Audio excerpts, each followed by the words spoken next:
বিষয় হলো কি, আমি অত্যন্ত আহত হওয়া অবস্থায় বলতেছি। আমি এলাকায় আমার পরিবার দীর্ঘদিন ধরে এলাকা, আমার বাপ থেকে, আমরা বাপ চাচা থেকে দীর্ঘদিন ধরে এই এলাকায় দরবার সালিশ করে এলাকা নিয়ন্ত্রণ করে। সেই ধারাবাহিকতায় আমি আজ 30-40 বছরের এলাকায় দরবার সালিশ করি, সাধারণ মানুষের ভালোবাসি। আমি যতদূর জানি এলাকায় একটা মাদক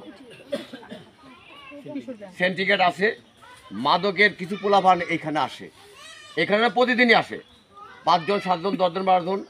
কথা বললেই তোমাদের বাড়ি কোথায়, অমুকদা, কার কাছে আছে, অমুকের কাছে আসছে, যে কোনো একটা লোকের নাম বলে। আমি এখন সে নামটা বলতে চাইছি, সেটা প্রশাসন তদন্ত করে বের করবে। এই জন্যে আমরা এখানে মদ, গাঁজা, ফেন্সিডিল মানে মাদক দ্রব্য যা আছে সবই বিক্রি হয় এখানে, বিক্রি হয় এবং সেবন করে। এলাকা আমরা ভয়ের মধ্যে আছি। আমি চাই এটার বাধা দেওয়ার কারণে আমার সম্ভবত